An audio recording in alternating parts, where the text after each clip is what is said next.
أعوذ بالله من الشيطان الرجيم. بسم الله الرحمن الرحيم.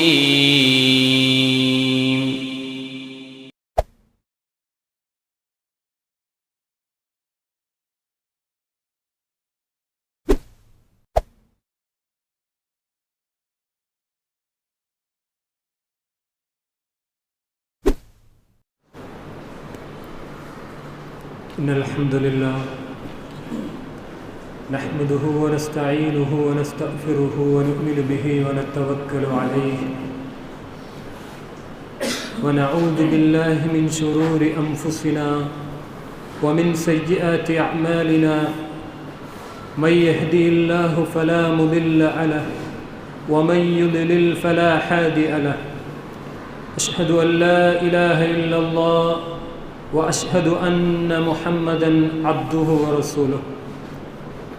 اللهم صل على محمد وعلى آل محمد كما صليت على إبراهيم وعلى آل إبراهيم إنك حميد مجيد.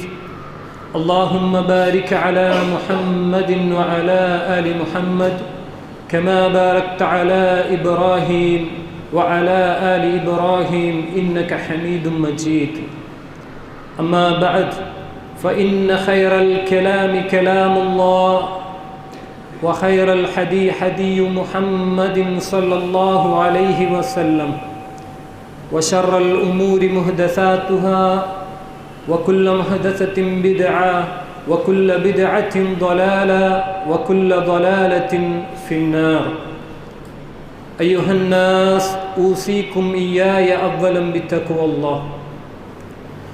قال الله تعالى في قرآن الشريف: أعوذ بالله من الشيطان الرجيم بسم الله الرحمن الرحيم. رب أنزلني منزلا مباركا وأنت خير المنزلين. رب اشرح لي صدري ويسر لي أمري واحلل عقدة من لساني يفقهوا قولي.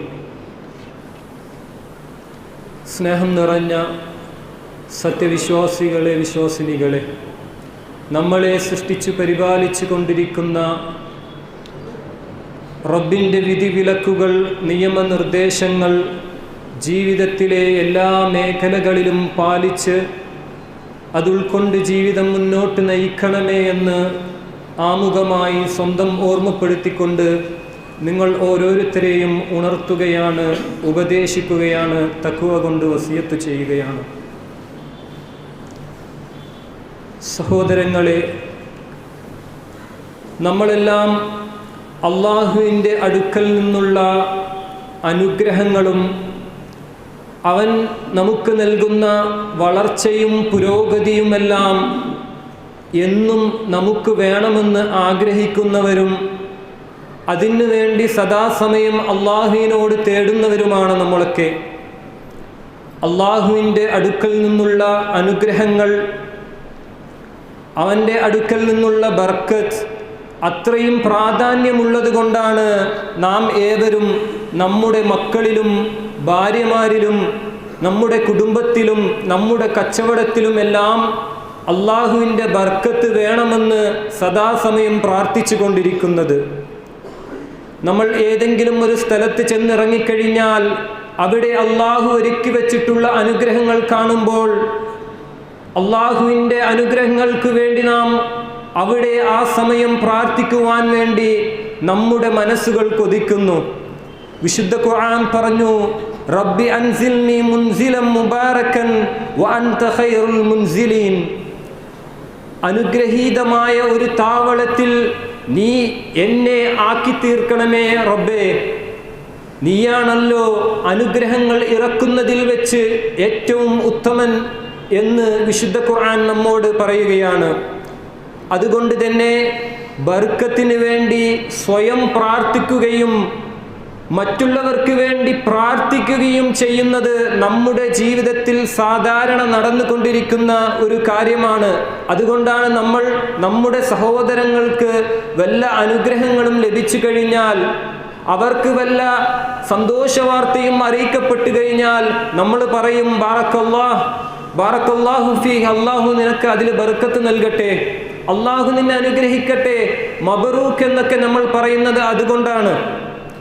മഹാനായ പ്രവാചകൻ സല്ലല്ലാഹു അലൈഹി വസല്ലം പറഞ്ഞു, നിങ്ങളിൽ ആരെങ്കിലും വിവാഹിതരായാൽ അവർക്ക് വേണ്ടി നിങ്ങൾ ഇപ്രകാരം പ്രാർത്ഥിക്കണം. എന്താണ് ആ പ്രാർത്ഥന? നമുക്കെല്ലാവർക്കും അറിയാം.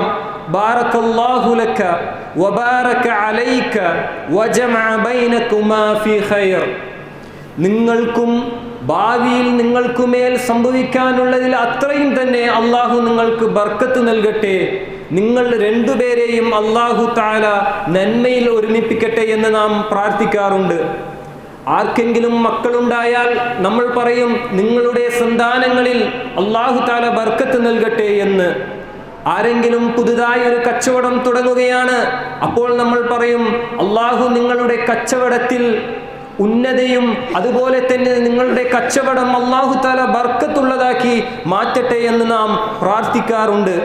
അതുകൊണ്ട് തന്നെ സത്യവിശ്വാസികളെ, നാം ദിനേന നമുക്ക് ലഭിച്ചു കൊണ്ടിരിക്കുന്ന ഒരുപാട് വിഭവങ്ങളുണ്ട്. അതിലൊക്കെ അള്ളാഹുവിൻ്റെ ബർക്കത്ത് വേണമെന്ന് ആഗ്രഹിക്കുന്നവരാണ് നമ്മൾ. അള്ളാഹു നമുക്ക് നൽകുന്ന ഭക്ഷണം, നമ്മുടെ പാർപ്പിടം, നമ്മുടെ മക്കൾ, നമ്മുടെ ഭാര്യമാർ, നമ്മുടെ ജീവിത മാർഗം, എല്ലാറ്റിലും അള്ളാഹുവിൻ്റെ ബർക്കത്തുണ്ടാവണമെന്ന് ആഗ്രഹിക്കുന്നവരാണ്. അല്ലാഹുമ്മ ബാരിക് ലനാ ഫീമാ റസഖത്നാ, അല്ലാഹുവേ ഞങ്ങൾക്ക് നൽകുന്നതിൽ നീ ബർക്കത്ത് ചൊരിയണമേ എന്ന് നാം പ്രാർത്ഥിക്കാറുണ്ട്. ഇതുപോലുള്ള ഒരുപാട് വചനങ്ങൾ ഖുർആനിൽ നമുക്ക് കാണുവാൻ സാധിക്കും. അപ്പോൾ സഹോദരങ്ങളെ, അത്രത്തോളം അള്ളാഹുവിൻ്റെ ബറക്കത്ത് നമുക്ക് ലഭിക്കേണ്ടതുണ്ട്. അവനല്ലാതെ ഈ ലോകത്ത് നമുക്ക് അനുഗ്രഹങ്ങൾ ചൊരിയുവാൻ മറ്റാർക്കും കഴിയുകയില്ല എന്നതും, രണ്ടാമത്തേത് അവൻ തടഞ്ഞു കഴിഞ്ഞാൽ മറ്റാർക്കും നമുക്ക് ചെയ്തു തരുവാനും കഴിയുകയില്ല എന്നുള്ള യാഥാർത്ഥ്യം നാം ആമുഖമായി മനസ്സിലാക്കണം. അതുകൊണ്ട് തന്നെയാണ് ഇൻഷാ അല്ലാഹ് ഇന്നത്തെ ജുമയുടെ വിഷയം അള്ളാഹു നമുക്ക് നൽകിയ ബർക്കത്തുകളിൽ ഒന്നായ സമ്പത്ത്, നമ്മുടെ സമ്പാദ്യം, ആ ഒരു ജീവിത മാർഗം എന്ന മഹത്തായ അനുഗ്രഹം എങ്ങനെയാണ് അതിൽ അള്ളാഹു നമുക്ക് എങ്ങനെയാണ് അതിൽ ബർക്കത്ത് തരിക നമ്മുടെ സമ്പാദ്യത്തിൽ. ആ സമ്പാദ്യം നമ്മൾ എങ്ങനെയാണ് കൈകാര്യം ചെയ്യേണ്ടത് എന്നാണ് നാം ഇൻഷാ അല്ലാഹ് ഇന്ന് മനസ്സിലാക്കുവാൻ ഉദ്ദേശിക്കുന്നത്. സമ്പത്തിനെ കുറിച്ച് പറയുമ്പോൾ വിശുദ്ധ ഖുർആൻ പറയുകയാണ്, അൽ മാലു വൽ ബനൂന സീനത്തുൽ ഹയാത്തിദ് ദുനിയ. സന്താനവും സമ്പത്തും ഈ ഇഹലോക ജീവിതത്തിൽ അള്ളാഹു നൽകിയിട്ടുള്ള അലങ്കാരങ്ങളാണ് ഈ സമ്പത്തും സന്താനങ്ങളും എന്നത്. അതേ സന്ദർഭത്തിൽ അല്ലാഹു തആല പറയുന്നു, ഈ സമ്പത്തിനെ കൈകാര്യം ചെയ്യേണ്ടത് വളരെ ബുദ്ധിപൂർവം തന്നെയാണ്. വിശുദ്ധ ഖുർആൻ സൂറത്തുൻ നിസായിലൂടെ പറയുകയാണ്, വലാ തുഅ്തുസ് സുഫഹാഉ അംവാലകും അല്ലതി ജഅലല്ലാഹു ലക്കും ഖിയാമ. അല്ലാഹു തആല പറയുന്നു, നിങ്ങളുടെ നിലനിൽപ്പിന് വേണ്ടി നാം നിശ്ചയിച്ചു തന്നിട്ടുള്ള ഈ സമ്പത്ത്, ഇത് നിങ്ങൾ ചിലവഴിക്കുമ്പോൾ, ഈ പണം നിങ്ങൾ ചിലവഴിക്കുമ്പോൾ നിങ്ങൾ അത് വിഡ്ഢികളെ കൈകാര്യം ചെയ്യുവാൻ വേണ്ടി ഏൽപ്പിക്കരുത് എന്ന്. അതിനർത്ഥം എന്താണ്? നമ്മൾ നമ്മുടെ പണം, സമ്പാദ്യം ബുദ്ധിപൂർവം വേണം കൈകാര്യം ചെയ്യേണ്ടത് എന്ന് വിശുദ്ധ ഖുർആൻ നമ്മെ ഉണർത്തുകയാണ്.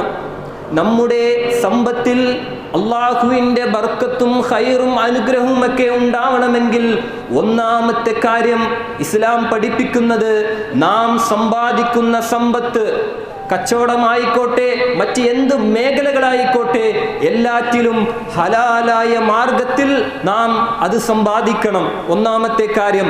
നമ്മുടെ പണം എന്നും നിലനിൽക്കണമെങ്കിൽ, അള്ളാഹുവിൻ്റെ ഖൈർ അതിലുണ്ടാവണമെങ്കിൽ ഒന്നാമത്തെ കാര്യം നമ്മുടെ സമ്പാദ്യം ഹലാലാവണം. വിശുദ്ധ ഖുർആൻ പറയുകയാണ്, യാ അയ്യുഹന്നാസ്, ജനങ്ങളെ, കുലൂ മിമ്മാ ഫിൽ അർളി ഹലാലൻ ത്വയ്യിബ, ജനങ്ങളെ നിങ്ങൾ ഭൂമിയിൽ ഭക്ഷിക്കുവാണെങ്കിൽ ഹലാലായതും നല്ലതും മാത്രമേ ഭക്ഷിക്കാവൂ എന്ന്. ഹറാമായത് സമ്പാദിച്ചു കഴിഞ്ഞാൽ അതിൽ ബർക്കത്തുണ്ടാവുകയില്ല സഹോദരങ്ങളെ. ഹറാമായത് സമ്പാദിച്ചു കഴിഞ്ഞാൽ അതിൽ അള്ളാഹുവിന്റെ ഖൈർ ഉണ്ടാവുകയില്ല എന്നതാണ് ഒന്നാമത്തെ കാര്യം. രണ്ടാമത്തെ കാര്യം എന്താണ്? നാം ഹലാലായി സമ്പാദിച്ച ആ സമ്പാദ്യം ചെലവഴിക്കേണ്ടതും ഹലാലായ രൂപത്തിലായിരിക്കണം. സമ്പാദിച്ച സമ്പാദ്യം ചെലവഴിക്കേണ്ടത് ഹലാലായ രൂപത്തിലായിരിക്കണം. ഹറാമായ മാർഗത്തിൽ നാം ചെലവഴിച്ചു കഴിഞ്ഞാൽ അള്ളാഹുവിന്റെ ബർക്കത്ത് നമ്മുടെ സമ്പാദ്യത്തിൽ ഉണ്ടാവുകയില്ല. എത്ര വലിയ കോടീശ്വരനാണെങ്കിലും എത്ര പണമുള്ള മനുഷ്യനാണെങ്കിലും ഹറാമായ മാർഗത്തിൽ അഹിതമായ മാർഗത്തിലാണോ അവൻ ചെലവഴിക്കുന്നത് എങ്കിൽ അള്ളാഹുവിന്റെ ബർക്കത്ത് അവന്റെ സമ്പാദ്യത്തിൽ ഉണ്ടാവുകയില്ല. എന്നാൽ വളരെ പാവപ്പെട്ട ഫക്കീറായ ഒരു മനുഷ്യൻ, ആ മനുഷ്യന് സമ്പാദ്യം കുറവാണ്, എന്നാലും അദ്ദേഹം ചെലവഴിക്കുന്നത് ഹലാലായ മാർഗത്തിലാണ് എങ്കിൽ അതിലായിരിക്കും അല്ലാഹു തആല ബർക്കത്ത് ചെയ്യുക. അതിൽ അവന്റെ സമ്പാദ്യത്തിൽ അവന് ധന്യത ഉണ്ടാകും. സഹോദരങ്ങളെ, നാളെ അല്ലാഹുവിന്റെ കോടതിയിൽ ഖിയാമത്ത് നാളിൽ ഒരുപാട് ചോദ്യങ്ങൾ ചോദിക്കപ്പെടും. ആ സന്ദർഭത്തിൽ അള്ളാഹു ചോദിക്കുന്ന ഒരു ചോദ്യമുണ്ട്, വളരെ ശ്രദ്ധേയമാണ്.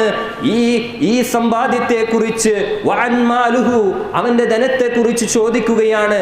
മിൻ ഐന ഇക്തസബഹു, അത് എവിടെ നിന്നുമാണ് നിനക്ക് കിട്ടിയത്? വഫീമാ അൻഫഖഹു, ഏതു മാർഗത്തിലാണ് നീ ചെലവഴിച്ചത് എന്ന ഈ ഒരു ചോദ്യത്തിന് ഉത്തരം നൽകാതെ നാളെ പരലോകത്ത് നമ്മുടെ കാലുകൾ ചലിക്കുകയില്ല എന്ന് പ്രവാചകൻ സല്ലല്ലാഹു അലൈഹി വസല്ലം പഠിപ്പിക്കുമ്പോൾ, സഹോദരങ്ങളെ, ഹലാലായി സമ്പാദിച്ചത് കൊണ്ട് മാത്രം കാര്യമില്ല. അത് ചെലവഴിക്കേണ്ടത് ഏത് രൂപത്തിലാണ്? അള്ളാഹുവും അവന്റെ റസൂലും അനുവദിച്ച കാര്യങ്ങൾക്ക് വേണ്ടി മാത്രമേ ചെലവഴിക്കാവൂ എന്നതാണ് രണ്ടാമത്തെ കാര്യം. നമ്മുടെ സമ്പത്തിൽ ബർക്കത്തുണ്ടാകുവാൻ വേണ്ടി വിശുദ്ധ ഇസ്ലാം നമ്മെ പഠിപ്പിക്കുന്നത്. മൂന്നാമത്തെ കാര്യം എന്താണ്? ഒരുപാട് പൈസ ഉണ്ടാവും, ഒരുപാട് സ്ഥലങ്ങളും കെട്ടിടങ്ങളും, നമ്മുടെ സമ്പാദ്യമെല്ലാം ലക്ഷക്കണക്കിന് കോടിക്കണക്കിന് നമ്മുടെ ബാങ്ക് ബാലൻസുകൾ ഉണ്ടാവും. എന്നാൽ പലരിലും പിടിപെട്ട ഒരു രോഗമാണ് പിശുക്ക് എന്നത്. ഇതാണ് മൂന്നാമത്തെ കാര്യം. നമ്മുടെ ബറക്കത്ത് തടഞ്ഞു നിർത്തുന്ന മൂന്നാമത്തെ കാര്യം പിശുക്കാണ്. ഒരു മനുഷ്യന് അവന്റെ സമ്പത്ത് ഉണ്ടായിക്കഴിഞ്ഞാൽ അതിനവൻ അർഹതപ്പെട്ട മാർഗത്തിലൊക്കെ ചെലവഴിക്കണം. അള്ളാഹുവും അവന്റെ റസൂലും എന്തെല്ലാം അനുവദിച്ചിട്ടുണ്ടോ അതിലെല്ലാം ചെലവഴിക്കണം. എന്നാൽ പിശുക്ക് കാണിക്കരുത്. പിശുക്കുള്ള ആളുകൾക്ക് അതിൽ ബർക്കത്തുണ്ടാവുകയില്ല എന്നാണ് ഇസ്ലാം നമ്മെ പഠിപ്പിക്കുന്നത്. വിശുദ്ധ ഖുർആൻ പറയുകയാണ്, വലാ യഹ്സബനല്ലദീന യബ്ഖലൂന ബിമാ ആതാഹുമുല്ലാഹു മിൻ ഫളലിഹി ഹുവ ഖൈറുൽ ലഹും ബൽ ഹുവ ശർറുൽ ലഹും. വിശുദ്ധ ഖുർആൻ പറയുകയാണ്, അള്ളാഹു നൽകിയ അനുഗ്രഹങ്ങളിൽ നിന്നും നാം ചെലവഴിക്കുന്നതിന് വേണ്ടി പിശുക്ക് കാണിക്കുന്നവർ വിചാരിക്കുന്നു അത് അവർക്ക് നന്മയുള്ള കാര്യമാണ് എന്ന്. എന്നാൽ ബൽ ഹുവ ശർറുൽ ലഹും, അത് അവർക്ക് ഷർറായ തിന്മയായ കാര്യമാണ് എന്നാണ് വിശുദ്ധ ഖുർആൻ നമ്മെ പഠിപ്പിക്കുന്നത്. അപ്പോൾ പിശുക്ക് പാടില്ല. ചെലവഴിക്കേണ്ടവിടെ ചെലവഴിച്ചു തന്നെ ആവണം. അതേസമയം പിശുക്ക് കാണിക്കുന്നത് എത്ര ഗുരുതരമായ കാര്യമാണോ അതേപോലെ തന്നെയാണ് ധൂർത്തും. ധാരാളമായി ആവശ്യമില്ലാത്ത അനാവശ്യമായ കാര്യങ്ങൾക്ക് വേണ്ടി ധാരാളമായി ചെലവഴിക്കുന്നത്. വിശുദ്ധ ഖുർആൻ പറയുകയാണ്, വലാ തുബദ്ദിറു തബ്ദീറ ഇന്നൽ മുബദ്ദിരീന കാനൂ ഇഖ്വാനശ് ശയാത്തീൻ. വിശുദ്ധ ഖുർആൻ പറയുകയാണ്, നിങ്ങളുടെ പണം ധൂർത്തടിക്കരുത്. അഥവാ ഹറാമായ മാർഗത്തിൽ അനാവശ്യമായി കൊണ്ട് പണം ചെലവഴിക്കരുത്. അങ്ങനെ ചെലവഴിക്കുന്ന മനുഷ്യരുണ്ടല്ലോ, അവർ പിശാചിന്റെ മിത്രങ്ങളാണ് എന്നാണ് വിശുദ്ധ ഖുർആൻ പറയുന്നത്. സഹോദരങ്ങളെ, അപ്പോൾ നമ്മുടെ സമ്പാദ്യത്തിൽ ബർക്കത്തുണ്ടാവണമെങ്കിൽ പിശുക്കും പാടില്ല, ധൂർത്തും പാടില്ല. അതുകൊണ്ടല്ലേ സത്യവിശ്വാസികൾക്ക് വളരെ വ്യക്തമായ മാർഗരേഖകൾ സമ്പത്ത് ചെലവഴിക്കുന്നതിൽ, പണം സമ്പാദിക്കുന്നതിൽ വളരെ വ്യക്തമായ മാർഗനിർദ്ദേശങ്ങൾ ഇസ്ലാം പഠിപ്പിച്ചു തന്നിട്ടുണ്ട്. വിശുദ്ധ ഖുർആൻ പറയുകയാണ്, വല്ലദീന ഇദാ അൻഫഖൂ ലിമൻ യുസ്റഫൂ വലം യക്തറൂ വകാന ബൈന ദാലിക ഖവാമ. വളരെ വ്യക്തമായി തന്നെ പറഞ്ഞു, സത്യവിശ്വാസികൾ അവർക്ക് നൽകിയ സമ്പത്തിൽ നിന്നും ചിലവഴിക്കുമ്പോൾ അവർ പിശുക്കു കാണിക്കുകയില്ല, അവർ ദൂർത്തടിക്കുകയുമില്ല. മറിച്ച് അവർ ഏത് നിലപാടാണ് സ്വീകരിക്കുക? രണ്ടിനും ഇടയിലുള്ള മധ്യമായ ആ മധ്യ നിലപാടാണ് അവർ സ്വീകരിക്കുക എന്ന് വിശുദ്ധ ഖുർആൻ നമ്മെ പഠിപ്പിക്കുകയാണ്. ഇപ്രകാരമാവണം നമ്മൾ നമ്മുടെ ധനത്തെ, നമ്മുടെ പണത്തെ നാം കൈകാര്യം ചെയ്യേണ്ടത് സഹോദരങ്ങളെ. അതുപോലെ മറ്റൊരു കാര്യം ഇസ്ലാം പഠിപ്പിക്കുന്നത്, നമ്മുടെ സമ്പത്തിൽ, നമ്മുടെ സമ്പാദ്യത്തിൽ ബർക്കത്ത് വേണമെങ്കിൽ അല്ലാഹു തആല നമുക്ക് എന്താണോ നൽകിയിട്ടുള്ളത് അതിൽ നാം തൃപ്തി അടയേണ്ടതുണ്ട്. അല്ലാഹു തആല നമുക്ക് എന്താണോ നൽകിയിട്ടുള്ളത് അതിൽ നാം തൃപ്തി അടഞ്ഞുകൊള്ളണം. എങ്കിൽ മാത്രമേ അല്ലാഹു നമുക്ക് അതിൽ മനസംതൃപ്തിയും ബർക്കത്തും ഖൈറും ചൊരിയുകയുള്ളൂ. ലൈസൽ ഗിനാ അൻ കസറത്തിൽ അർള് വലാകിന്നൽ ഗിനാ അനിൻ നഫ്സ്. റസൂൽ സല്ലല്ലാഹു അലൈഹി വസല്ലം പറയുകയാണ്, ധാരാളം സമ്പത്തുണ്ടാവലല്ല ബറക്കത്ത് എന്നത്, മറിച്ച് ഉള്ള സമ്പത്തിൽ മനസംതൃപ്തി അടയുമ്പോഴാണ് അതിൽ ബറക്കത്തുണ്ടാവുക എന്ന് പ്രവാചകൻ സല്ലല്ലാഹു അലൈഹി വസല്ലം നമ്മെ പഠിപ്പിക്കുന്നു. ഒരാൾക്ക് മാസം 1,00,000 രൂപ വരുമാനമുണ്ടാവാം. എന്നാൽ മാസാവസാനമാവുമ്പോഴത്തേക്കും 1,00,000 ചിലവായി 10,000 കടം വാങ്ങുന്ന ഒരു അവസ്ഥ ഒരു മനുഷ്യനുണ്ട് എങ്കിൽ, മറ്റൊരു മനുഷ്യന് വെറും 10,000 മാത്രമേ ശമ്പളം ഉണ്ടാവുകയുള്ളൂ. അവന്റെ ചെലവും അവന്റെ ആവശ്യങ്ങളും എല്ലാം കഴിഞ്ഞ് 1,000 രൂപ അവന് മാറ്റിവെക്കുവാൻ കഴിയുന്നുണ്ട് എങ്കിൽ, അതാണ് സഹോദരങ്ങളെ അല്ലാഹു പറഞ്ഞ ആ ബർക്കത്ത്. ധാരാളം സമ്പത്തുണ്ടാവലല്ല, ഉള്ള സമ്പത്തിൽ മനസംതൃപ്തി നമുക്ക് അടയേണ്ടതുണ്ട്. അങ്ങനെയുള്ളവർക്കേ ബർക്കത്തുണ്ടാവുകയുള്ളൂ എന്ന് വിശുദ്ധ ഖുർആനും ഹദീസും നമ്മെ പഠിപ്പിക്കുകയാണ്. അതില്ലാതെ ആവുമ്പോഴാണ് ഹറാമായ മാർഗത്തിലേക്ക്, ധൂർത്തിലേക്ക്, അനാവശ്യമായി കടം വാങ്ങുന്നതിലേക്കൊക്കെ പോകുന്നത്. ഇതുപോലെ മനസംതൃപ്തിയില്ലാതെ അവർ ആ കടങ്ങളിലേക്കും അതുപോലെ തന്നെ അനാവശ്യമായി പലിശയിലേക്കും പോകുന്ന ഒരു അവസ്ഥ നമുക്കുണ്ടാവുന്നത്. മാത്രവുമല്ല, ഇസ്ലാം പഠിപ്പിക്കുന്നത് എന്താണ്? അനാവശ്യമായി അലസതകൾ, മടികൾ കാണിച്ചുകൊണ്ട് അവരുടെ സമ്പത്ത് ധൂർത്തടിച്ച് ചെലവഴിച്ച് കഴിയുന്ന ഒരു വിഭാഗം തങ്ങളുടെ മക്കളുടെ കാര്യത്തിൽ യാതൊരുവിധ പരിഗണനയും അവർ നൽകുന്നില്ല. തങ്ങൾക്ക് തോന്നിയ പോലെ ചെലവഴിക്കുകയാണ്. നാളെ വരും തലമുറക്ക് സമ്പാദ്യം ബാക്കി കരുതി വെക്കണം എന്ന ഒരു ചിന്ത പോലുമില്ല. എന്നാൽ ഇസ്ലാം അങ്ങനെയല്ല പഠിപ്പിക്കുന്നത്. തങ്ങളുടെ മക്കൾക്കും വേണ്ടി സ്വരൂപിപ്പിക്കുന്നത് ഇസ്ലാം പ്രോത്സാഹിപ്പിക്കുകയാണ് സഹോദരങ്ങളെ. അയ്യത്രകു വറസതഹു അഗ്നിയാ ഖൈറം മിൻ അയ്യതകഫഫുൻ നാസ്. പ്രവാചകൻ സല്ലല്ലാഹു അലൈഹി വസല്ലം പറയുകയാണ്, നിങ്ങളുടെ മക്കളെ ധന്യരാക്കി വിടലാണ്, അതായത് അവർക്ക് വേണ്ടി വല്ലതും അവിശേഷിപ്പിക്കലാണ് നല്ലത്. എന്തിനേക്കാൾ നിങ്ങളുടെ കാലത്തിന് ശേഷം നമ്മുടെ മക്കൾ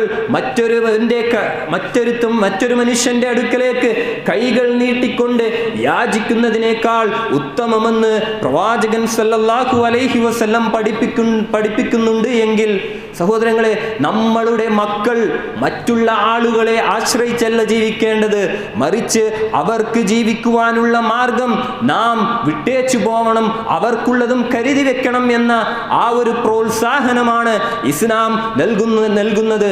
അതുകൊണ്ട് തന്നെ ധൂർത്തടിക്കാതെ, അലസത കാണിക്കാതെ, മടികൾ മാറ്റിവെച്ചുകൊണ്ട് നാം അധ്വാനിക്കുകയും കൂടെ വേണമെന്ന് ഇസ്ലാം ഓർമ്മപ്പെടുത്തുകയാണ്. ഈ പറഞ്ഞ കാര്യങ്ങളൊക്കെ ശ്രദ്ധിച്ചു വേണം നമ്മുടെ സമ്പത്ത് കൈകാര്യം ചെയ്യേണ്ടത്. അല്ലാതെ വിഡ്ഢികളെ പോലെ നാം കൈകാര്യം ചെയ്യരുത്. ഞാൻ ആമുഖമായി ഓതിവെച്ച ആയത്തും അതുതന്നെയാണ്. ബുദ്ധിപൂർവം നമ്മുടെ സമ്പത്ത് കൈകാര്യം ചെയ്യണം. 1 രൂപ പോലും നമ്മുടെ അക്കൗണ്ടിലേക്ക് ഹറാമായ മാർഗത്തിൽ വരരുത്. അത് ചെലവഴിക്കേണ്ടത് ഹലാലായ മാർഗത്തിലാവണം. പിശുക്കു കാണിക്കരുത്, ധൂർത്തടിക്കരുത്. അള്ളാഹു എന്താണോ നമുക്ക് നൽകിയത് അതിൽ മനസ്സംതൃപ്തി അടഞ്ഞുകൊണ്ട് ജീവിക്കണം. എങ്കിൽ ഉറപ്പായിട്ടും അള്ളാഹു വാഗ്ദാനം നൽകിയ അവൻ്റെ ബറക്കത്ത് നമ്മുടെ സമ്പാദ്യത്തിൽ ഉണ്ടാകും. അങ്ങനെയുള്ള യഥാർത്ഥ മുത്തഖീങ്ങളായി നാം നമ്മുടെ ജീവിതം മുന്നോട്ട് കൊണ്ടുപോകുക. അള്ളാഹുവിൻ്റെ മാർഗത്തിൽ അള്ളാഹു പറഞ്ഞതുപോലെ നമ്മുടെ ജീവിതം തീർത്താൽ മാത്രമേ നമുക്ക് നാളെ ഖിയാമത്ത് നാളിൽ രക്ഷയുള്ളൂ. സർവശക്തനായ റബ്ബ് നാം ഏവരെയും അനുഗ്രഹിക്കുമാറാവട്ടെ.